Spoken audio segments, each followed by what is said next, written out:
बिस्मिल्लाहिर्रहमानिर्रहीम। अस्सलाम वालेकुम। Chemistry class 9। आज हम करेंगे chapter number 3 periodic table and periodicity of properties. आज मैं आपको इस चैप्टर के इम्पॉर्टेंट टॉपिक्स डिस्क्राइब करूंगी। उसके बाद मैं आपको नेक्स्ट वीडियो के अंदर इसके क्वेश्चन आंसर कराऊंगी। कुछ टॉपिक ऐसे हैं जो क्वेश्चन आंसर में नहीं है लेकिन वो एग्जाम में आते हैं, वो मैं आपको डिस्क्राइब भी करूंगी और उसके मार्किंग भी कराऊंगी। वो आपने लाजमी तौर पे करने हैं। बुक के अंदर 59 पेज के ऊपर ये जो पीरियोडिक टेबल है, ये है मॉडर्न पीरियोडिक टेबल। इस टेबल के बनाने से पहले जितने स्टेप गुजरे और जो जो मुख्तलिफ टेबल्स बने उसके बारे में हम इस चैप्टर के शुरू में पढ़ेंगे। देखिए 18th सेंचुरी तक बहुत से एलिमेंट्स जो है डिस्कवर हो चुके थे, तो साइंटिस्ट ने ये डिसाइड करा कि इन एलिमेंट्स को जो कि डिस्कवर हो गए हैं इन्हें एक सर्टेन ऑर्डर के अंदर यानी ख़ास ऑर्डर के अंदर अरेंज किया जाए। तो सबसे पहले एक जर्मन केमिस्ट डॉबरनेयर, उसने क्लासिफिकेशन ऑफ ट्राइएड्स पेश करी। इस क्लासिफिकेशन में उसने तीन तीन एलिमेंट्स के बहुत सारे ग्रुप्स बनाए और उनके अंदर उन ग्रुप्स के अंदर उसने जो एलिमेंट को प्लेस करा उनके एटॉमिक मासेस की बेस पे करा। इसीलिए डॉबरनेयर की क्लासिफिकेशन को ट्राइड कहते हैं, क्योंकि इसके अंदर उसने हर ग्रुप के अंदर 3 एलिमेंट लिए थे और उसने इन ट्राइड्स के अंदर एलिमेंट्स को उनके इंक्रीजिंग एटॉमिक मासेस के बेसिस पे प्लेस करा। यानी सबसे पहले कम एटॉमिक मास का एलिमेंट रखा, उसके बाद उससे ज़्यादा एटॉमिक मास का एलिमेंट रखा और फिर उसके बाद उससे भी ज़्यादा एटॉमिक मास का एलिमेंट रखा। इस तरह उसने 3 एलिमेंट का एक ट्राइड बना लिया। उसके बाद उसने ये प्रूव करा कि जो मिडिल में या सेंटर में जो एलिमेंट आ रहा है इसका एटॉमिक मास ऊपर और नीचे जो बाकी के दोनों एलिमेंट्स हैं उनके एटॉमिक मासेस के सम के एवरेज के इक्वल आएगा। यानी बाकी दोनों एलिमेंट्स के एटॉमिक मासेस का हम सम निकालें और उसको 2 से डिवाइड करें यानी उसका एवरेज निकाल लें, तो जो आंसर आएगा वो इस मिडिल वाले जो सेंटर में हमारे पास एलिमेंट होगा इस ट्राइएड के उसके एटॉमिक मास के इक्वल होगा। इसके लिए उसने बहुत से ट्राइड्स बनाए, मैंने आपको बताया उसने काफ़ी सारे ग्रुप्स बनाए। इसमें हमारे पास इसकी 3 एग्जाम्पल हैं। मैं आपको ये इनकी एग्जाम्पल से एक्सप्लेन करती हूँ, फिर उसके बाद मैं आपको मार्किंग कराऊंगी आपने क्या और किस तरह से लिखना है। पहली एग्जाम्पल में जो ट्राइड है वह है लिथियम, सोडियम और पोटेशियम। सबसे पहले देखें लिया लिथियम का एटॉमिक मास है 7, फिर सोडियम उसका एटॉमिक मास है 23, पोटेशियम उसका एटॉमिक मास है 39। देखिए ये इंक्रीजिंग एटॉमिक मास है ना, 7, 23, 39। तो हमने कोई भी 3 एलिमेंट्स ऐसे ले लिए और उनको इस तरह ग्रुप में प्लेस कर दिया। ये ग्रुप बन गया ना, तो ये एक ट्राइड का ग्रुप बन गया। ये जो दोनों लीडिंग होंगे इन दोनों का सम निकाल के उसको 2 से डिवाइड कर दें तो ये जो मिडिल में होगा इसका एटॉमिक मास आ जाएगा। अब इसको हम करके देखते हैं। देखिए लिथियम का 7 है और पोटेशियम का 39 है। 7 + 39 करके उसको 2 से डिवाइड करेंगे तो हमारे पास आंसर आ जाएगा 23। देखें सोडियम का 23 है। सेकेंड एग्जाम्पल में क्लोरीन, ब्रोमीन और आयोडीन लिया। क्लोरीन का एटॉमिक मास है 35.4, इसको 35 भी लिख सकते हैं। जो भी पॉइंट के बाद 5 से छोटी वैल्यू उसको हम निगलेक्ट कर देते हैं और पूरा इसको राउंड ऑफ भी कर सकते हैं। फिर सेकंड है ब्रोमीन, उसका है 80। आयोडीन का है 126.5। 126.5 को अप्रॉक्सीमेट करेंगे 127 बन जाएगा। ये मैं तीनों एग्जाम्पल आपकी बुक की ही आपको एक्सप्लेन कर रही हूँ। बुक में इसी तरह उन्होंने पॉइंट में ली हुई थी वैल्यूज, इसलिए मैंने रखी हैं। अब क्लोरीन और आयोडीन के एटॉमिक मासेस का सब निकाल के उसको 2 से डिवाइड कर देंगे तो हमारे पास ब्रोमीन का आ जाएगा 35.4 + 126.5 को जब हम प्लस करेंगे और फिर 2 से डिवाइड करेंगे तो हमारे पास आएगा 81। ये तकरीबन देखें ब्रोमीन के करीब ही है, इसका 81 आ रहा है और ये 80 है। ठीक है। इसके बाद जो थर्ड एग्जाम्पल है वो है कैल्शियम, स्ट्रोनियम और बैरियम। मैंने इनकी ना सिर्फ सिंबल्स लिखी हैं, बुक में इनके पूरे नाम मौजूद हैं। कैल्शियम का एटॉमिक मास है 40, स्ट्रोनियम का है 87.6 और बैरियम का है 137। तो हम कैल्शियम और बैरियम के एटॉमिक मासेस का सब निकाल के 2 से डिवाइड करेंगे तो हमारे पास स्ट्रोनियम का आ जाएगा 40 + 137 डिवाइडेड बाई 2। हमारे पास आ जाएगा इसका आंसर 88.5। तो 87.6 का भी अगर हम अप्रॉक्सीमेट करें तो ये 80 बनता है, तो तकरीबन इक्वल ही है ये। ठीक है, ये था डॉबरनियर का लॉ ऑफ ट्राइड या क्लासिफिकेशन ऑफ ट्राइड। अब आपको इसकी एग्जाम्पल समझ में आ गई होगी। आप इसमें से कोई भी 1 या 2 एग्जाम्पल कर सकते हैं। आपने डॉबरनियर की क्लासिफिकेशन ऑफ ट्राइड ज़रूर करनी है। ठीक है, आप लिखेंगे first of all German chemist Dobereiner proposed the classification of triads in which several group of 3 elements classified on the basis of atomic masses। सबसे पहले डॉबरनियर ने ट्राइड की क्लासिफिकेशन करी जिसके अंदर उसने 3 एलिमेंट्स के बहुत से ग्रुप्स बनाए और इन ट्राइड्स के ग्रुप्स के अंदर उसने एलिमेंट्स को उनके इंक्रीजिंग एटॉमिक मासेस की बेसिस पे प्लेस करा। In this triad, central element had atomic mass approximately equal to the average of mass of the other two elements. उसने ये प्रूव करा कि जो उसने ट्राइड्स बनाए हैं यानी तीन तीन एलिमेंट के सेट बनाए हैं उनके अंदर मिडिल वाले एलिमेंट का मास तकरीबन बाकी दोनों एलिमेंट्स के मासेस के एवरेज के इक्वल होगा। बिल्कुल इक्वल नहीं होगा, अप्रॉक्सीमेटली का मतलब है तकरीबन इक्वल होगा। तो आप फर्स्ट से लेके यहाँ एलिमेंट तक डॉबर्नियर्स क्लासिफिकेशन ऑफ ट्राइड लिखेंगे और एग्जाम्पल में इनमें से कोई भी दो एग्जाम्पल आप लिख सकते हैं। अच्छा, अब डॉबर्नियर की क्लासिफिकेशन जो कि उसने एटॉमिक मासेस के बेसिस पे की थी, उसके बाद जो है एक ब्रिटिश केमिस्ट न्यूलैंड ने 1864 के अंदर एक नया लॉ पेश करा और वो लॉ कहलाता है लॉ ऑफ ऑक्टेव और इसको कहते हैं न्यूलैंड्स लॉ ऑफ ऑक्टेव्स। उसने एलिमेंट्स को एटॉमिक मासेस की बेसिस पर ही अरेंज करा और उसने ये प्रपोज करा कि हर आठवें एलिमेंट की प्रॉपर्टीज़ फर्स्ट एलिमेंट की प्रॉपर्टीज़ से सिमिलर होती हैं। अब ये आपको इस तरह से समझ में नहीं आएगा, इसकी एग्जाम्पल से आपको समझ में आएगा। न्यूलैंड ने एलिमेंट्स को इंक्रीजिंग एटॉमिक मासेस की बेसिस पे अरेंज करा और फिर कहा कि अगर हम कोई भी एक एलिमेंट लेते हैं उसके बाद 8 एलिमेंट जो होगा वो उसके सिमिलर होगा। जैसे अगर लिथियम लिया तो लिथियम के बाद जब 8 एलिमेंट गुजरते हैं तो कौन सा एलिमेंट आता है? सोडियम आता है। तो लिथियम की प्रॉपर्टीज़ सोडियम की प्रॉपर्टीज़ के सिमिलर होंगी क्योंकि सोडियम जो है लिथियम के बाद 8वें नंबर पे प्लेस हो रहा है। इसके अलावा बेरिलियम की एग्जांपल लेती तो बेरिलियम के बाद 8वें नंबर पे आता है मैग्नीशियम। बेरिलियम और मैग्नीशियम सेम होंगे। ये एग्जांपल्स मैं आपको पीरियोडिक टेबल के अंदर समझाती हूँ। ये मॉडर्न पीरियोडिक टेबल है और ये जो है एटॉमिक नंबर पे अरेंज है, तो आपने ये इसके एटॉमिक नंबर के हिसाब से नहीं देखना, हम देखेंगे एटॉमिक मासेस से। जो भी हम एलिमेंट चूज करेंगे उसके बाद 8वें नंबर पे जो एलिमेंट आ रहा होगा दोनों की प्रॉपर्टी जो है वो सिमिलर होंगी। जैसे लिथियम की एग्जाम्पल गिवन है, ये लिथियम यहाँ पर है और इस तरह हम आगे बढ़ेंगे एटॉमिक मासेस बढ़ते जाते हैं। तो लिथियम के बाद हम गिनते 1 2 3 4 5 6 7 और 8 नंबर पे क्या आ रहा है? सोडियम आ रहा है। तो उसने कहा कि लिथियम और सोडियम की प्रॉपर्टीज सिमिलर होंगी। उसके बाद सेकंड नंबर पे बेरिलियम ले लिया। बेरिलियम के बाद गिनते हैं हम 8वें नंबर पे कौन सा आ रहा है? 1 2 3 4 5 6 7 8। बेरिलियम से 8वें नंबर पे आ रहा है मैग्नीशियम।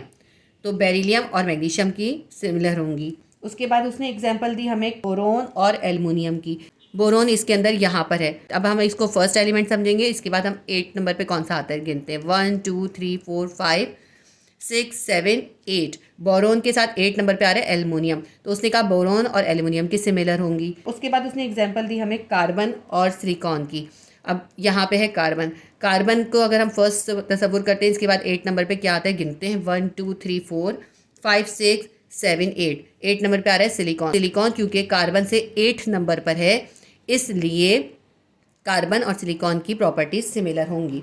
ऑक्सीजन को ले लेते हैं। ऑक्सीजन के बाद गिनते हैं 8 पे कौन सा आता है 1 2 3 4 5 6 7 8। ऑक्सीजन के साथ 8 नंबर पे आ रहा है सल्फर। ऑक्सीजन और सल्फर की सिमिलर प्रॉपर्टीज होंगी। तो उम्मीद करती हूँ ये एग्जाम्पल्स आपको समझ में आ गई होंगी। तो एक बार मैं फिर इसको रीड कर लेती हूँ और ये देखें सारी वही इसके अंदर एग्जाम्पल्स हैं। आप चाहें तो बस इसमें से कोई 3 एग्जाम्पल कर लीजिएगा। इसके अंदर आप हेडिंग डालेंगे न्यूलैंड्स लॉ ऑफ ऑक्टेव्स और इसको लिखेंगे कैसे? In 1864 British chemist Newland put forward law of octaves and arrange the elements order of increasing atomic masses. 1864 में ब्रिटिश केमिस्ट था न्यूलैंड, उसने लॉ ऑफ ऑक्टेव प्रपोज करा और उसने एलिमेंट्स को अरेंज करा इंक्रीजिंग एटॉमिक मासेस के ऑर्डर में, यानी बढ़ते हुए एटॉमिक मासेस में लेफ्ट से राइट की तरफ एटॉमिक मासेस ज़्यादा हो रहे थे। पहले कम वाला रखा, फिर उससे ज़्यादा एटॉमिक मास, फिर उससे ज़्यादा एटॉमिक मास। इसके बाद हम आगे पढ़ते हैं। According to this if elements are arrange in increasing order of their masses then 8 element has similar properties as of first element in a group. उसके मुताबिक एलिमेंट्स को जब इंक्रीजिंग एटॉमिक मासेस के ऑर्डर में अरेंज कर लिया जाए तो उस ग्रुप में जो फर्स्ट एलिमेंट होगा उसकी प्रॉपर्टीज़ 8वें नंबर वाले एलिमेंट्स की प्रॉपर्टीज़ से सिमिलर होंगी। ठीक है। उसके बाद एग्जाम्पल है लिथियम और सोडियम, बेरिलियम और magnesium, boron and aluminium, carbon and silicon, nitrogen and phosphorus, oxygen and sulphur, fluorine and chlorine. कोई भी 3 एग्जाम्पल आप दे दीजिएगा। हमने इसके अंदर 2 लॉज कर लिए। एक हमने डॉबर्स क्लासिफिकेशन ऑफ ट्राइड कर ली, दूसरा हमने न्यूलैंड्स लॉ ऑफ ऑक्टेव कर लिया। इन दोनों लॉज के बाद 1869 में मेंडलीव ने 5 ईयर्स के बाद एक पीरियोडिक टेबल पब्लिश करा। उस पीरियोडिक टेबल के अंदर उसने 8 वर्टिकल कॉलम बनाए उनको ग्रुप का नाम दिया और 8 हॉरिजॉन्टल ही रॉज बनाई जिनको पीरियड्स कहा जाता है। उसके अंदर उसने एलिमेंट्स को उनकी फिजिकल और केमिकल प्रॉपर्टीज़ की बेसिस के ऊपर अरेंज करा। एटॉमिक मासेस पे उसने अरेंज नहीं करा, बल्कि उसने एलिमेंट्स की जो फिजिकल और केमिकल प्रॉपर्टीज सिमिलर थी ना, उनको एक साथ रखा। इसको मैं आपको रीड करके बता देती हूँ। In 1869 Mendeleev's publish a periodic table containing 8 vertical columns groups and 8 horizontal rows यानी periods on the basis of physical and chemical properties of elements. ठीक है, 1869 में मैनलीव्स ने एक ऐसा पीरियोडिक टेबल दिया जिसके अंदर 8 वर्टिकल कॉलम थे जिनको ग्रुप का नाम दिया जाता है और 8 ही हॉरिजॉन्टल रॉज थी जिनको पीरियड्स कहते हैं। इसके अंदर उसने एलिमेंट्स को उनकी फिजिकल और केमिकल प्रॉपर्टीज की सिमिलैरिटीज की बेस पे अरेंज करा। इसी सन में यानी 1869 में ही एक और जर्मन साइंटिस्ट था लॉदरमेयर। लॉदरमेयर ने एक और पीरियोडिक टेबल पब्लिश करा। उसके अंदर उसने 9 वर्टिकल कॉलम्स रखे। मैनलीव्स ने तो 8 वर्टिकल कॉलम रखे थे, इसने 9 वर्टिकल कॉलम्स रखे और 56 एलिमेंट को उसने उसके अंदर प्लेस करा। पीरियोडिक टेबल के अंदर उसने एलिमेंट्स को उनके एटॉमिक मासेस की बेस पर ही प्लेस करा।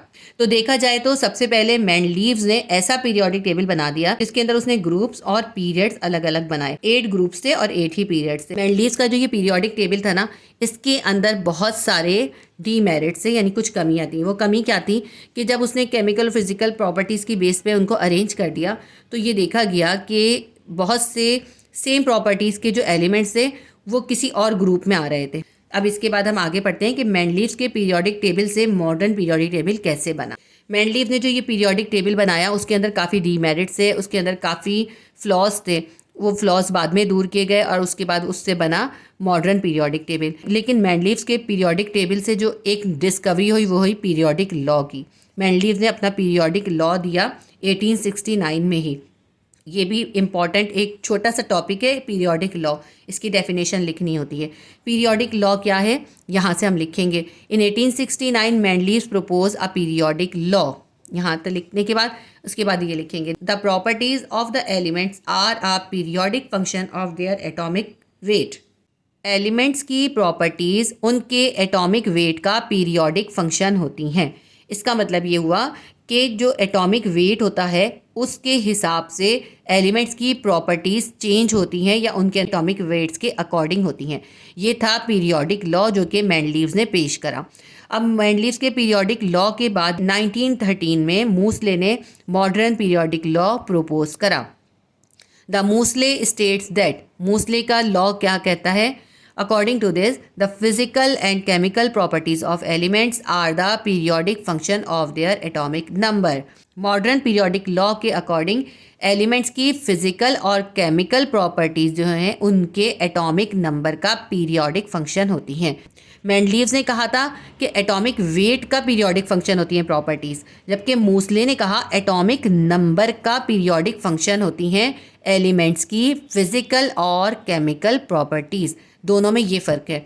तो फर्स्ट टाइम मूसले ने पीरियोडिक टेबल के अंदर एलिमेंट्स को इंक्रीजिंग एटॉमिक नंबर के अकॉर्डिंग प्लेस करने का प्रपोजल दिया। हर एलिमेंट का एटॉमिक नंबर जो होता है वो डिफरेंट होता है।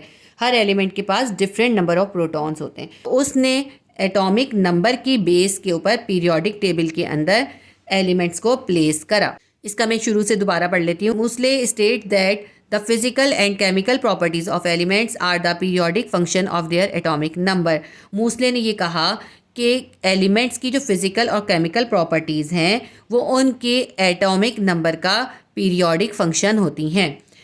तो फर्स्ट टाइम मूसले ने ये सजेस्ट करा कि पीरियोडिक टेबल के अंदर एलिमेंट्स को एटॉमिक मासेस की बेस पे प्लेस नहीं किया जाए, बल्कि उनके इंक्रीजिंग एटॉमिक नंबर की बेस पे प्लेस किया जाए। आगे पढ़ते हैं। Atomic number of an element is equal to the number of electrons in a neutral atom. So atomic number also provide the electronic configuration of elements of periodic table. Atomic number से ही पता चलता है कि किसी neutral atom के पास कितने electrons हैं और नंबर ऑफ इलेक्ट्रॉन से ही इलेक्ट्रॉनिक कॉन्फ़िगरेशन बनती है किसी एलिमेंट की। So on the basis of electronic configuration elements are arrange in long form of periodic table. तो इलेक्ट्रॉनिक कॉन्फ़िगरेशन की बेस के ऊपर पीरियोडिक टेबल की लॉन्ग फॉर्म को कंपोज किया गया। And periodic table is compose with 7 rows and 18 columns. और जो नया पीरियोडिक टेबल बना उसके अंदर 7 रॉज और 18 कॉलम्स हैं।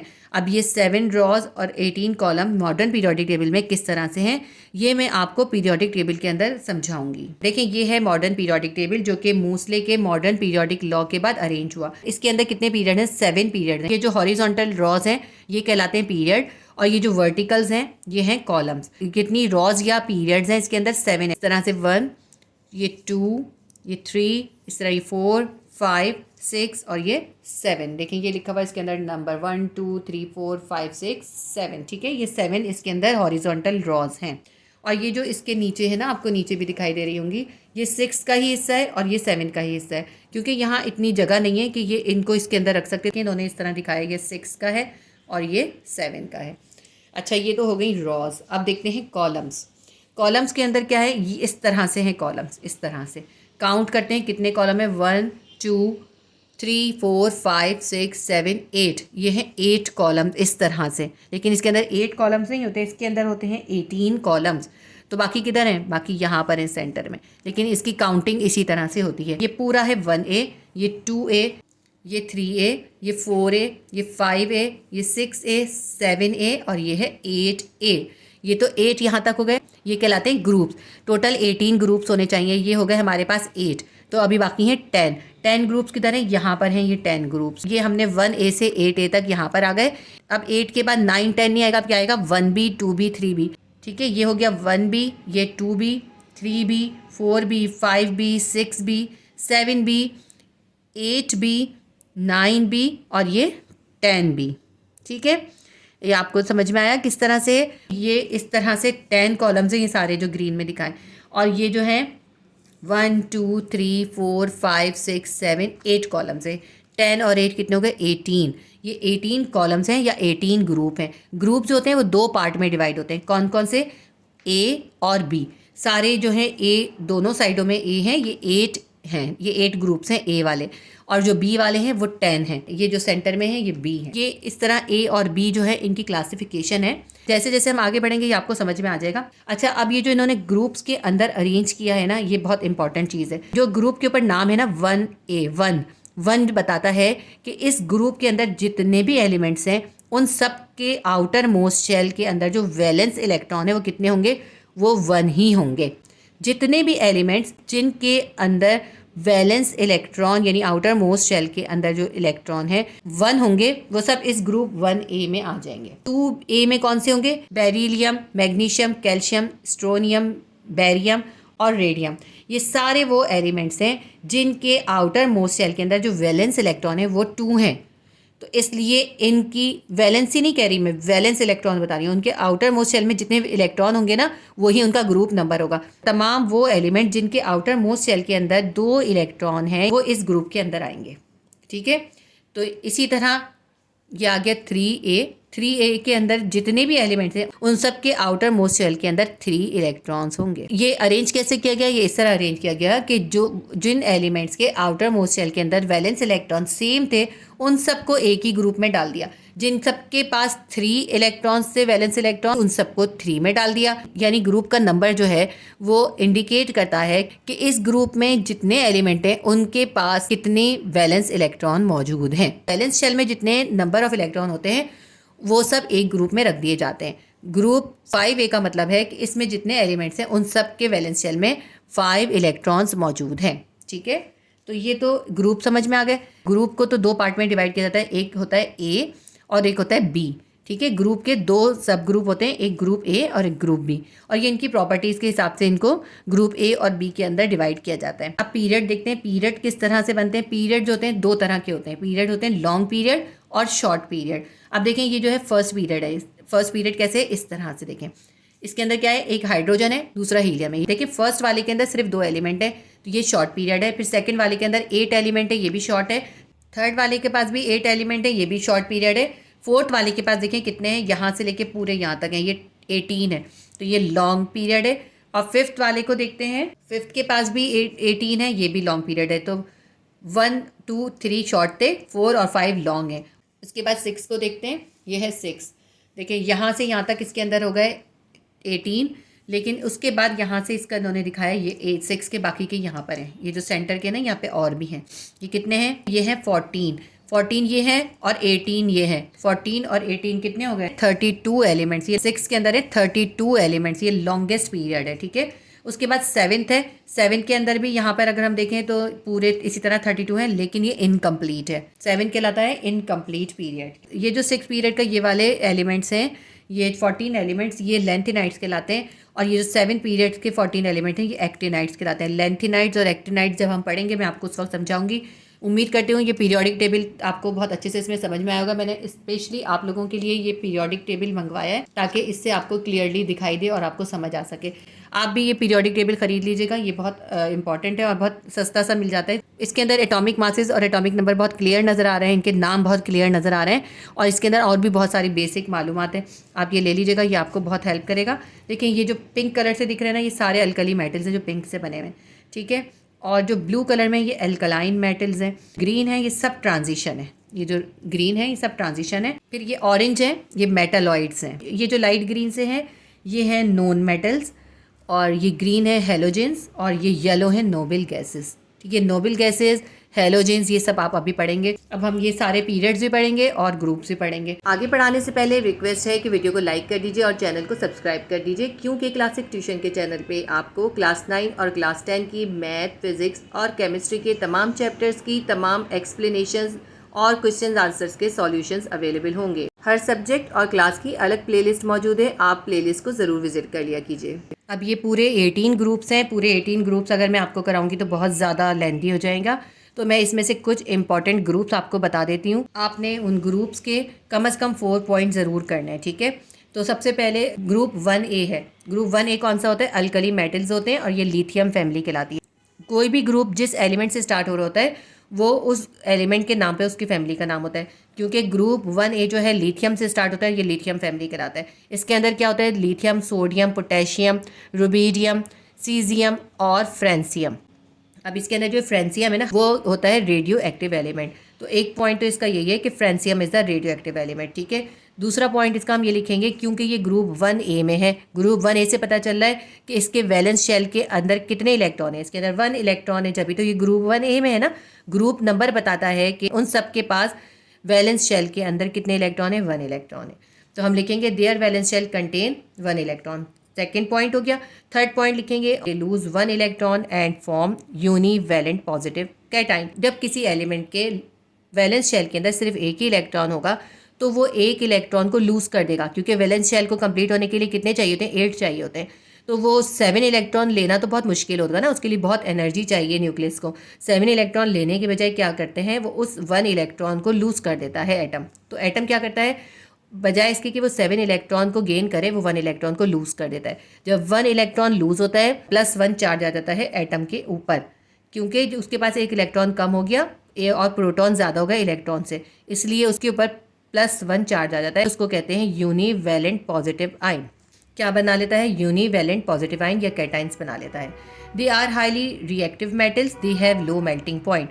तो ये जो अल्कली मेटल्स होते हैं या लिथियम फैमिली जो होती है, बहुत रिएक्टिव मेटल्स होते हैं। ये सारे मेटल्स होते हैं, इनके मेल्टिंग पॉइंट लो होते हैं। मेटल्स जो होते हैं ना वो देर से पिघलते हैं, ठीक है। उसके बाद सेकंड है group 2A alkaline earth metal या बेरिलियम फैमिली। क्योंकि ये ग्रुप बेरिलियम से स्टार्ट हो रहा है इसलिए इसको कहते हैं बेरिलियम फैमिली। इसके अंदर कौन कौन से एलिमेंट्स हैं? Beryllium, magnesium, calcium, strontium, barium and radium. Radium इसके अंदर रेडियो एक्टिव एलिमेंट है। इसके अंदर भी आपने ये एक पॉइंट ऐड कर लेना है कि francium is the radio active element, और इसके अंदर आप कहेंगे radium is the radio active element. क्योंकि इसका ग्रुप नंबर 2 है, इसलिए इसका मतलब है कि इसके अंदर जितने एलिमेंट हैं उन तमाम के वैलेंस शेल के अंदर 2 इलेक्ट्रॉन मौजूद हैं। तो हम लिखेंगे their valence shell contain 2 electrons. ये पॉइंट तो हम इसका नंबर देखकर ही लिख सकते हैं। On reaction they lose 2 electron, क्योंकि इनके पास 2 इलेक्ट्रॉन है। वैलेंस शेल को कंप्लीट होने के लिए 8 इलेक्ट्रॉन चाहिए, तो बजाय इसके कि 6 इलेक्ट्रॉन ले कोई एलिमेंट, वो क्या करेगा? अपने 2 इलेक्ट्रॉन को लूज कर देगा। जब ये 2 इलेक्ट्रॉन लूज करेगा तो ये क्या बना लेगा? ये बना लेगा डाई वैलेंट पॉजिटिव आयन। एक लूज करेगा तो univalent positive ion, 2 electron lose करेगा तो divalent positive ion. They show irregular densities, melting and boiling point. ये जो एल्कलाइन अर्थ मेटल होते हैं इनके मेल्टिंग, बॉइलिंग पॉइंट और डेंसिटीज रेगुलर नहीं होती। क्यों रेगुलर नहीं होती? ये क्वेश्चन है, जब मैं आपको क्वेश्चन कराऊंगी तो उसका आंसर उसमें आपको समझाऊंगी। उसके बाद ग्रुप 3 है बोरोन फैमिली। बोरोन फैमिली के अंदर जो है बोरोन है, एल्युमिनियम है, गैलियम, इंडियम और थैलियम है। इनके वैलेंस शेल के अंदर 3 इलेक्ट्रॉन्स होते हैं। They contain 3 electrons in their valence shell. On reaction they lose 3 electrons and form trivalent positive ion except boron। सिर्फ बोरोन जो है वो 3 इलेक्ट्रॉन को नहीं लूज करता। बाकी जो इसमें जितने भी एलिमेंट्स हैं वो सब जो है अपने तीनों इलेक्ट्रॉन लूज करते हैं और ट्राइवेलेंट पॉजिटिव आयन बनाते हैं। बोरोन जो है वो ट्राइवेलेंट पॉजिटिव नहीं है। इन तमाम के अंदर जो है ना बोरोन वो मेटालॉइड है, वो ना मेटल है ना नॉन मेटल है, बल्कि मेटालॉइड है। मेटालॉइड का मतलब होता है कि बोरोन के अंदर कुछ प्रॉपर्टीज़ मेटल्स की होती हैं और कुछ प्रॉपर्टीज़ नॉन मेटल्स की होती हैं। इसके बाद है ग्रुप 4 है carbon family. This group include carbon, silicon, germanium, tin and lead. Their valence shell contain 4 electrons. क्योंकि इनका ग्रुप नंबर 4 है इसलिए इनके वैलेंस शेल में 4 इलेक्ट्रॉन होंगे। Carbon, silicon and germanium form covalent bond, whereas tin and lead, SN होता है tin और PB होता है lead, exhibit variable valencies 2 and 4। ये वो एलिमेंट्स हैं जिन सबके पास 4 इलेक्ट्रॉन्स हैं उनके वैलेंस शेल में। आपको पता है वैलेंस शेल कंप्लीट होने के लिए 8 इलेक्ट्रॉन चाहिए, तो अब या तो ये 4 इलेक्ट्रॉन लेंगे या फिर 4 इलेक्ट्रॉन देंगे। तो क्योंकि बिल्कुल इनका बैलेंस इक्वल होता है ना, क्योंकि इनके पास बहुत कम इलेक्ट्रॉन भी नहीं है, बहुत ज़्यादा इलेक्ट्रॉन भी नहीं है, तो इसलिए इनकी जो वैलेंसीज होती हैं वो डिफरेंट होती हैं। SN और PB यानी कि टिन और लेड जो है वो वेरिएबल वैलेंसीज शो करते हैं। इनमें 2 और 4 ऐसा भी होता है कि सिर्फ 2 इलेक्ट्रॉन लूज कर देते हैं और ऐसा भी होता है कि ये पूरे 4 इलेक्ट्रॉन लूज कर देते हैं या 4 इलेक्ट्रॉन गेन कर लेते हैं। ठीक है। Carbon is non metal, silicon, germanium are metalloids and tin and leads are metal. इसके अंदर जो कार्बन है वो नॉन मेटल है, सिलिकॉन, जर्मेनियम मेटालॉइड्स हैं और टिन और लेड जो है वो मेटल्स हैं। यानी इस फैमिली के अंदर मेटल्स और नॉन मेटल्स मिक्स हैं। ग्रुप 5 है नाइट्रोजन फैमिली। इसको रहने दें, इतना ज़रूरी नहीं है। इसी बात है ग्रुप 7 है ऑक्सीजन फैमिली। ये भी इतना इंपॉर्टेंट नहीं है, करना चाहे तो आप कर लीजिएगा। लेकिन इसके अंदर जो सबसे इंपॉर्टेंट एक और ग्रुप है वो है ग्रुप 7A और ग्रुप 8A और ग्रुप 1B to 8B। ठीक है, ये इंपॉर्टेंट ग्रुप्स हैं। वैसे अगर आप सारे ग्रुप कर लें तो बहुत अच्छी बात है, लेकिन जिन ग्रुप्स का क्वेश्चन आ जाता है ना वो है ग्रुप 1A अल्कली मेटल का क्वेश्चन आता है, group 2A alkaline earth metal का क्वेश्चन आता है, उसके अलावा ग्रुप 7A हेलोजन फैमिली का क्वेश्चन आ जाता है और ग्रुप 8A या फिर ग्रुप 1B से 8B ट्रांजिशन एलिमेंट का क्वेश्चन अलग से आता है। आपके इस चैप्टर के अंदर जो क्वेश्चन है उसके अंदर इनके क्वेश्चन नहीं गिवन किए, ये आपने लाजमी तौर पे करने हैं। सारे ग्रुप कर लें तो भी अच्छा है, लेकिन ये वाले आपने लाजमी करने हैं। ग्रुप 7A, ग्रुप 8A और 1B से 8B तक। पहले हम देख लेते हैं ग्रुप 7A क्या है। ग्रुप 7A जो है हेलोजन फैमिली कहलाता है। ये ग्रुप इंक्लूड होता है fluorine, chlorine, bromine, iodine and astatine. इसके अंदर जो एस्टेटाइन है ये रेडियो एक्टिव एलिमेंट होता है और क्योंकि इनका ग्रुप नंबर 7 है इसका मतलब है इनके वैलेंस शेल के अंदर कितने इलेक्ट्रॉन होंगे, इनके वैलेंस शेल में 7 इलेक्ट्रॉन होंगे। आप खुद समझिए कि किसी एलिमेंट के वैलेंस शेल के अगर किसी एलिमेंट के वैलेंस शेल के अंदर 7 इलेक्ट्रॉन है तो वो 7 इलेक्ट्रॉन लूज नहीं करेगा, बल्कि अब 1 इलेक्ट्रॉन लेके अपना वैलेंस शेल कंप्लीट कर लेगा, क्योंकि वैलेंस शेल कंप्लीट होता है 8 इलेक्ट्रॉन से। तो बजाय इसके कि वो अपने 7 इलेक्ट्रॉन लूज करे वो 1 इलेक्ट्रॉन गेन करेगा। ठीक है। Their valence shell contains 7 electron except astatine metalloids all are non metal. इन सब के अंदर जो एस्टेटाइन है ये मेटालॉइड है, बाकी सारे जो हैं वो नॉन मेटल्स हैं। क्लोरीन, फ्लोरीन, ब्रोमीन, आयोडीन सारे नॉन मेटल्स हैं और एस्टेटाइन जो है ये मेटालॉइड है। Fluorine and chlorine are gases, bromine is liquid and iodine is solid at room temperature. अगर इनको रूम टेम्परेचर पे देखा जाए तो फ्लोरीन और क्लोरीन तो गैसेस होती हैं, गैस की फॉर्म में होती हैं, और ब्रोमीन जो होता है वो लिक्विड की शक्ल में होता है और आयोडीन जो है वो सॉलिड होता है। और एस्टेटाइन को तो बता दिया कि वो मेटालॉइड है। ठीक है, तो ये इसके इंपॉर्टेंट पॉइंट्स हैं। इसके बाद है ग्रुप 8A। ग्रुप 8A है इनर्ट और नोबल गैसेस। इसका क्वेश्चन ऐसे भी पूछते हैं, व्हाट आर इनर्ट और noble gases, why they are called noble gases. इसका आंसर भी मैं आपको बताऊंगी। ये ग्रुप 8A है, यानी इसके वैलेंस शेल के अंदर कितने इलेक्ट्रॉन है, इसके अंदर है 8 इलेक्ट्रॉन। क्योंकि इसका वैलेंस शेल कंप्लीट है ना, जब इसका वैलेंस शेल कंप्लीट है तो ये क्या करेगा, इसका वैलेंस शेल कंप्लीट है, इसको ना ही इलेक्ट्रॉन देने की ज़रूरत है ना ही लेने की ज़रूरत है। इसीलिए ग्रुप 8A के अंदर जितने भी एलिमेंट होते हैं, क्योंकि उनके वैलेंस शेल के अंदर 8 इलेक्ट्रॉन्स होते हैं, उनका वैलेंस शेल कंप्लीट होता है, इसलिए ये अनरिएक्टिव होते हैं। ये रिएक्ट ही नहीं करते किसी एलिमेंट्स के साथ, नॉन रिएक्टिव रहते हैं, इसीलिए इनको कहते हैं इनर्ट या नोबल गैसेस। इसके अंदर सिर्फ एक हीलियम है जिसके वैलेंस शेल के अंदर 2 इलेक्ट्रॉन होते हैं। क्योंकि हीलियम का एटॉमिक नंबर ही 2 है, इसके पास होते ही 2 इलेक्ट्रॉन है, तो इसका सिर्फ एक ही वैलेंस शेल होता है, वही फर्स्ट होता है, वही लास्ट होता है। तो क्योंकि वो फर्स्ट शेल है, फर्स्ट शेल 2 से भी कंप्लीट हो जाता है, तो इसलिए हीलियम भी नॉन रिएक्टिव होता है, क्योंकि इसका वैलेंस शेल 2 इलेक्ट्रॉन से कंप्लीट हो जाता है। बाकी सारे जो है neon, argon, krypton, xenon and radon, इन सब के पास जो है वैलेंस शेल के अंदर 8 इलेक्ट्रॉन होते हैं। Their valence shell contain 8 electron except helium which contain 2 electron. सिवाय हीलियम के इस ग्रुप में मौजूद बाकी तमाम एलिमेंट्स के पास 8 इलेक्ट्रॉन होते हैं उनके वैलेंस शेल में, इसीलिए ये नॉन रिएक्टिव होते हैं, ना ये इलेक्ट्रॉन गेन करते हैं ना ही लूज करते हैं, इसीलिए ये इनर्ट या नोबल गैसेस कहलाते हैं।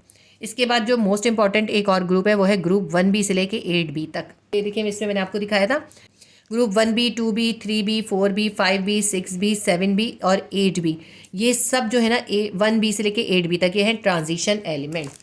ठीक है, ये कहलाते हैं transition element. These groups are metals, इनमें तमाम मेटल्स होते हैं। In chemical reaction they show variable valencies, इनकी भी वेरिएबल वैलेंसीज होती हैं। Their valence shells are incomplete, इनके वैलेंस शेल इनकम्प्लीट होते हैं। तो ये ट्रांजिशन एलिमेंट्स की कुछ प्रॉपर्टीज इसके अंदर थी, आप और चाहें तो और इंटरनेट के जरिए भी निकाल सकते हैं। इसके बाद देखिए नोबल गैसेस का टॉपिक आया है। नोबल गैसेस कौन सी हैं? वही ग्रुप 8A में जो है ना, इसके बाद आप लिखेंगे the elements in group 8A are called noble gases, they are colourless, unreactive and diamagnetic. ये जो होते हैं डाईमैग्नेटिक होते हैं, अनरिएक्टिव होते हैं, कलरलेस होते हैं। They are placed in zero group, इनको जीरो ग्रुप में रखा जाता है, यानी इनके ग्रुप का नाम जीरो ग्रुप भी होता है। ये क्वेश्चन भी आता है why noble gases are placed in zero group, तो इसकी वजह बताते हैं क्यों। Their electronic configuration is NS2 NP6 and are exceptionally stable, क्योंकि इनकी इलेक्ट्रॉनिक कॉन्फ़िगरेशन जो है वो NS2 NP6 है, यानी इनका जो शेल है वो कंप्लीट है। देखें S में 2 हैं, P में 6 हैं, 6 और 2 8, यानी इनका वैलेंस शेल में 8 इलेक्ट्रॉन है, ये कंप्लीट है।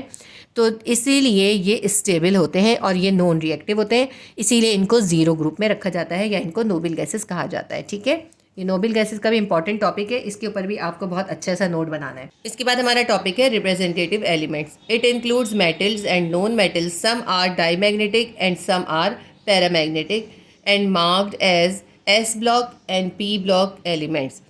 रिप्रेजेंटेटिव एलिमेंट्स के अंदर मेटल्स और नॉन मेटल्स दोनों होते हैं, और इनमें से कुछ डाईमैग्नेटिक होते हैं और कुछ पैरामैग्नेटिक होते हैं। अब ये डाईमैग्नेटिक और पैरामैग्नेटिक जो है आप आगे बड़ी क्लासेस में पढ़ेंगे, इसलिए अभी हम इसको डिस्कस नहीं करेंगे। रिप्रेजेंटेटिव एलिमेंट्स दो में डिवाइड होते हैं, एक होते हैं S ब्लॉक और दूसरे होते हैं P ब्लॉक एलिमेंट्स। अब S ब्लॉक एलिमेंट्स कौन से होते हैं? In S block elements electrons occupy in NS orbitals. S block elements वो एलिमेंट्स होते हैं जिनके अंदर इलेक्ट्रॉन्स जो होते हैं वो S ऑर्बिटल्स में फिल हो जाते हैं।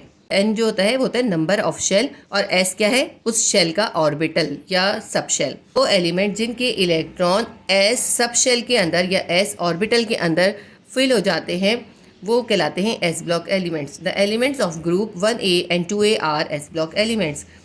ग्रुप 1A और 2A के एलिमेंट्स जो होते हैं वो S ब्लॉक एलिमेंट्स होते हैं, क्योंकि उनके तमाम इलेक्ट्रॉन जो होते हैं वो S ऑर्बिटल्स में ही कम्प्लीटली फिल हो जाते हैं। Their electronic configuration varies NS1 to NS2। मैंने आपको बताया ना, ये N का मतलब है नंबर ऑफ शेल, यानी जो भी शेल का नंबर होगा उसके अंदर S सब शेल के अंदर या तो एक इलेक्ट्रॉन होगा या फिर 2 इलेक्ट्रॉन होंगे, क्योंकि 2 इलेक्ट्रॉन से S सब शेल कम्प्लीटली फिल हो जाएगा और एक इलेक्ट्रॉन से S सब शेल जो है इनकम्प्लीटली फिल होगा। ये चीज़ें भी आपको इलेक्ट्रॉनिक कॉन्फ़िगरेशन समझने के बाद ही समझ में आएंगी। हमें पता चल गया S ब्लॉक एलिमेंट्स वो एलिमेंट्स हैं जिनके S सब शेल या S ऑर्बिटल्स फिल होते हैं। अब S सब शेल के अंदर 1 इलेक्ट्रॉन भी हो सकता है और 2 इलेक्ट्रॉन भी हो सकते हैं। इसके बाद देखते हैं P block elements. In P block elements electrons begin to fill NP1 to NP6 elements of group 3A and 7A and zero group except helium, also P block elements। P block elements वो elements होते हैं जिनके P subshell या P orbitals में electron fill होते हैं, और P subshell के अंदर कितने इलेक्ट्रॉन्स हो सकते हैं?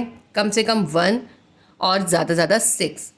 ठीक है, P सबशेल के अंदर कम से कम 1 आ सकता है और ज़्यादा से ज़्यादा 6 इलेक्ट्रॉन्स आ सकते हैं। ग्रुप 3A और ग्रुप 7A के तमाम एलिमेंट जो है P ब्लॉक एलिमेंट्स हैं। उसके अलावा ग्रुप 8A में सिवाय हीलियम के बाकी तमाम एलिमेंट्स जो है वो भी P ब्लॉक एलिमेंट्स हैं। हीलियम P ब्लॉक क्यों नहीं है? क्योंकि हीलियम के पास सिर्फ 2 इलेक्ट्रॉन्स होते हैं। जब किसी एटम के पास सिर्फ 2 इलेक्ट्रॉन्स होंगे तो वो तो सिर्फ S ऑर्बिटल्स में ही फिल हो जाएंगे ना, तो हीलियम जो है वो एस ब्लॉक एलिमेंट्स है। वो एलिमेंट जिनके इलेक्ट्रॉन एस सब शेल में ही फिल हो जाते हैं वो एस ब्लॉक एलिमेंट्स कहलाते हैं। तो हीलियम के पास क्योंकि सिर्फ 2 इलेक्ट्रॉन है तो हीलियम जो है वो एस ब्लॉक एलिमेंट होगा। तो पी ब्लॉक एलिमेंट्स वो एलिमेंट्स हैं जिनके अंदर इलेक्ट्रॉन जो है वो पी सबशेल या पी ऑर्बिटल्स के अंदर फिल होते हैं और इनकी तादाद 1 से लेके 6 तक हो सकती है।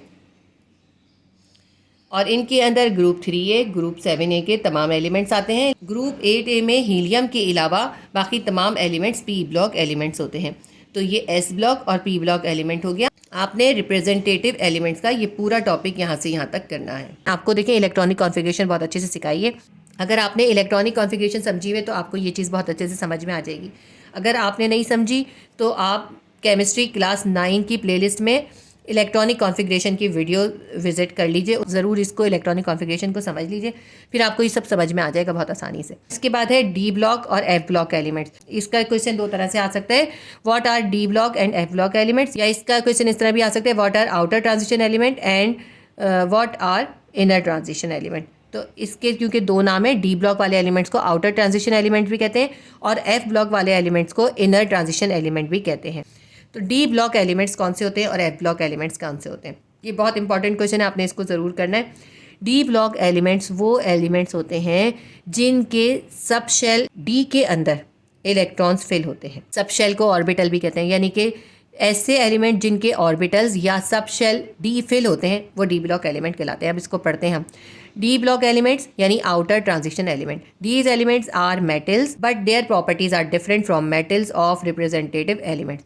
ये इसके अंदर सारे मेटल्स होते हैं लेकिन इनकी प्रॉपर्टीज़ दूसरे रिप्रेजेंटेटिव मेटल से डिफरेंट होते हैं। ये जो एस ब्लॉक और पी ब्लॉक वाले मेटल्स होते हैं उनसे इनकी प्रॉपर्टीज़ डिफरेंट होती हैं। होती मेटल्स हैं ये सब, लेकिन इनकी प्रॉपर्टीज़ ये एस ब्लॉक और पी ब्लॉक वाले एलिमेंट जो कि रिप्रेजेंटेटिव एलिमेंट कहलाते हैं उनसे इनकी प्रॉपर्टीज़ डिफरेंट होती हैं। जैसे कौन कौन सी प्रॉपर्टीज़ डिफरेंट होती हैं, जैसे melting point, boiling point, variable oxidation state and colour compound. In these elements, electrons fills in ns2, n-1, d1 till 10 orbital. d subshell के अंदर 1 से लेकर 10 तक इलेक्ट्रॉन फिल्स हो सकते हैं। d block element consist of 3 series, इनकी भी 3 सीरीज होती हैं। इसके बाद है f ब्लॉक एलिमेंट या inner transition element. The elements in which inner f orbital is filled are called f block element. वो एलिमेंट जिनके एफ ऑर्बिटल या एफ सबशेल फिल होते हैं वो कहलाते हैं F block elements. They exhibit electronic configuration. इनकी इलेक्ट्रॉनिक कॉन्फ़िगरेशन क्या होगी, ns2, n-1, di या 1 कह लें, n-2, f 1 till 14, क्योंकि ये वो एलिमेंट हैं जिनके एफ सबशेल के अंदर भी इलेक्ट्रॉन्स होते हैं, इसलिए ये कहलाते हैं एफ ब्लॉक एलिमेंट्स। अब ये एफ ब्लॉक एलिमेंट्स भी 2 तरह के हैं, एक होते हैं लेंथेनाइड्स और एक होते हैं एक्टिनाइड्स। ये हमारे हो गए एफ ब्लॉक और डी ब्लॉक एलिमेंट, इसका अलग से आपने क्वेश्चन करना है। और रिप्रेजेंटेटिव एलिमेंट जो कि एस ब्लॉक और पी ब्लॉक होते हैं, ये भी आपने एक अलग से क्वेश्चन करना है, ठीक है। उसके बाद है नोबल गैसेस। ये इसी पेज पे आपको 3 सवाल मिले हैं, एक है नोबल गैसेस, दूसरा है रिप्रेजेंटेटिव एलिमेंट और तीसरा है डी ब्लॉक और एफ ब्लॉक एलिमेंट्स। अब इसके बाद मैं आपको कुछ इंपॉर्टेंट डेफिनेशन समझाऊंगी। सबसे पहले हम करते हैं एटॉमिक रेडियस। एटॉमिक साइज और एटॉमिक रेडियस क्या होता है, देखिए कोई भी एलिमेंट कैसे बनता है, बहुत सारे एटम मिलते हैं तो एलिमेंट बनता है। जैसे एक ये एटम है, दूसरा एटम है, इसके बराबर में तीसरा एटम है, यहाँ पे चौथा एटम है, यहाँ पे भी एटम जुड़ा हुआ है। जब बहुत से एटम आपस में मिलेंगे एक एलिमेंट बन जाएगा ना। हर एटम के पास एक न्यूक्लियस भी है। एक एटम के न्यूक्लियस से दूसरे एटम के न्यूक्लियस का डिस्टेंस निकालते हैं, उस डिस्टेंस को 2 से डिवाइड कर देते हैं। जब 2 से डिवाइड करते हैं तो इससे एक एटम का रेडियस पता चल जाता है कि एक एटम का साइज़ कितना है, ठीक है।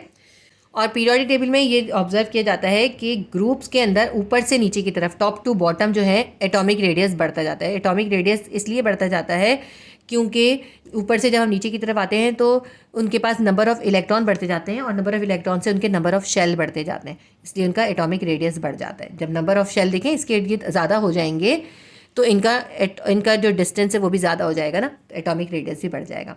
तो देखें ग्रुप के अंदर ये रहा, ग्रुप के अंदर लिथियम से सीजियम की तरफ नीचे की तरफ देखते हैं तो क्योंकि ऊपर से नीचे की तरफ देखें इनका एटॉमिक मास जो है बढ़ता जा रहा है। एटॉमिक मास बढ़ने से क्या हो रहा है, इनके शेल बढ़ते जाएंगे। जितने ज़्यादा शेल होंगे उतना ही एटॉमिक रेडियस जो है वो इंक्रीज होता जाएगा। पीरियड में किस तरह से देखा, पीरियड के अंदर जो है लेफ्ट से इधर से देखते हैं, लेफ्ट से राइट की तरफ। लेफ्ट से राइट की तरफ क्या हो रहा है, लेफ्ट से राइट की तरफ एटॉमिक रेडियस जो है डिक्रीज़ हो जाएगा। क्यों डिक्रीज़ हो जाएगा एटॉमिक रेडियस? क्योंकि लेफ़्ट से राइट की तरफ अगर हम देखते हैं एटॉमिक नंबर बढ़ता जाता है। एटॉमिक नंबर यानी नंबर ऑफ प्रोटॉन बढ़ता जाता है।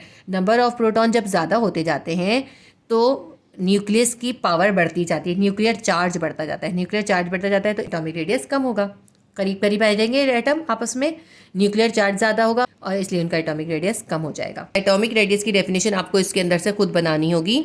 आप यहाँ द डिस्टेंस से सेंटीमीटर तक लिखेंगे, लेकिन द डिस्टेंस से पहले आप हाफ ऑफ ऐड करेंगे। आप लिखेंगे half of the distance between the centre of two bonded atoms of any elements. उसके बाद यहाँ से ये हाफ ऑफ डिस्टेंस काट दें। Is considered to be the radius of atom. It is measured in angstrom unit ए।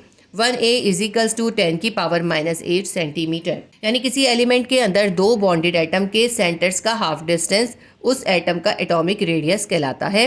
और atomic radius का unit जो है वो एंगस्ट्रॉन है। 1 एंगस्ट्रॉन जो है वो 10⁻⁸ सेंटीमीटर के इक्वल होता है। इसके बाद इसका ट्रेंड लिखेंगे। In periodic table the atomic radius increases from top to bottom within a group due to increase in number of shells. However, as the atomic number increases left to right, the atomic radius decreases. तो हमने बता दिया कि periodic table के अंदर atomic radius जो है top to bottom increase होता है और पीरियड्स के अंदर left to right atomic radius decrease होता है। उसके बाद हम जो है इसकी ये एक एक एग्जांपल देंगे। पीरियड के अंदर ये एग्जांपल है और ये दूसरी ग्रुप के अंदर एग्जांपल है। दोनों एग्जांपल इसके अंदर हम देंगे। तो ये आपका एटॉमिक रेडियस का टॉपिक भी कंप्लीट हो गया। इसके बाद है आयनाइजेशन एनर्जी। आयनाइजेशन एनर्जी पहले मैं बताऊं कि होती क्या है। किसी गैस के एटम में से एक या एक से ज़्यादा इलेक्ट्रॉन को रिमूव होने के लिए जितनी एनर्जी चाहिए, कम से कम जितनी एनर्जी चाहिए, वो उसकी आयनाइजेशन एनर्जी कहलाती है। यानी कोई गैसेस स्टेट है ना, गैसेस स्टेट के अंदर आपको पता है ना मॉलिक्यूल दूर दूर होते हैं, इसलिए ज़्यादा आसानी से रिमूव होते हैं इलेक्ट्रॉन्स।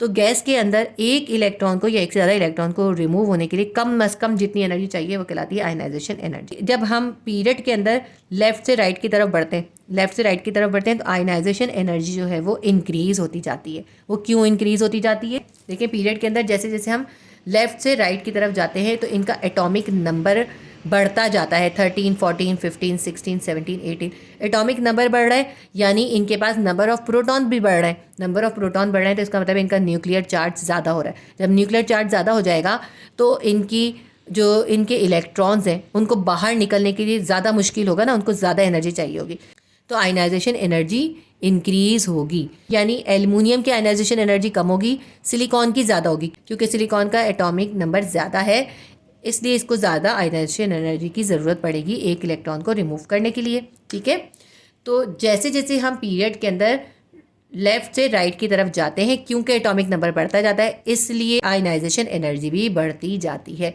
यानी इलेक्ट्रॉन को रिमूव होने के लिए ज़्यादा एनर्जी की ज़रूरत होती है। लेकिन ग्रुप के अंदर इसका ऑपोजिट होगा। ग्रुप के अंदर अगर हम देखें तो ऊपर से नीचे की तरफ जैसे जैसे हम नीचे जाते जाते हैं, आप ये देखें एटम का साइज़ बढ़ता जाता है, इनका मास बढ़ रहा है, इनका साइज़ बढ़ रहा है। जब एटम का साइज़ बढ़ता जाता है, इनके पास ज़्यादा नंबर ऑफ इलेक्ट्रॉन होते जाते हैं। तो देखें इसके पास 8 इलेक्ट्रॉन है, इसके पास 16 है, इसके पास 34 है, इसके पास 52 है, इसके पास 84। जैसे जैसे हम नीचे आते जा रहे हैं इनके नंबर ऑफ इलेक्ट्रॉन ज़्यादा होते जा रहे हैं। नंबर ऑफ इलेक्ट्रॉन ज़्यादा होंगे तो इनके पास शेल भी ज़्यादा होंगे ना। जब शेल ज़्यादा होंगे तो शेल का और उन इलेक्ट्रॉन्स का जो होगा फासला न्यूक्लियस से ज़्यादा हो जाएगा। जब उनका फासला न्यूक्लियस से ज़्यादा हो जाएगा तो न्यूक्लियस की पावर जो होती है उनके ऊपर से कम हो जाएगी, तो इसलिए वो आसानी से जो है रिमूव हो सकेंगे आउटर शेल से। तो इसलिए आयनाइजेशन एनर्जी की कम ज़रूरत पड़ेगी। तो इसलिए ग्रुप में जब हम ऊपर से नीचे आते जाते हैं, क्योंकि नंबर ऑफ शेल बढ़ जाता है, इस वजह से आयनाइजेशन एनर्जी कम होती जाती है। ये हो गई आयनाइजेशन एनर्जी और मैंने आपको एक्सप्लेन भी कर दी।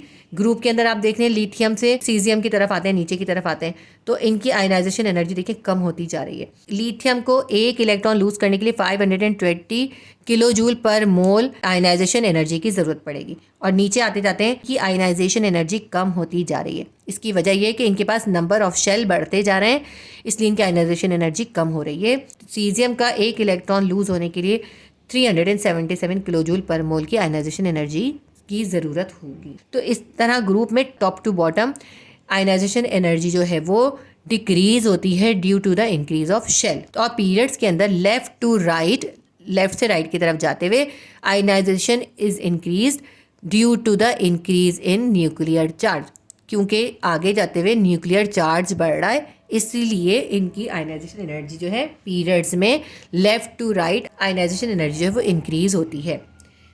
इसके बाद जो है एक और इम्पॉर्टेंट टॉपिक है इलेक्ट्रॉन एफिनिटी। जब भी कोई गैसियस एटम अपने आउटर मोस्ट शेल के अंदर एक एटम को ऐड करता है, इलेक्ट्रॉन के एडिशन से एनर्जी की एक अमाउंट रिलीज होती है, वो एनर्जी की अमाउंट कहलाती है इलेक्ट्रॉन एफिनिटी।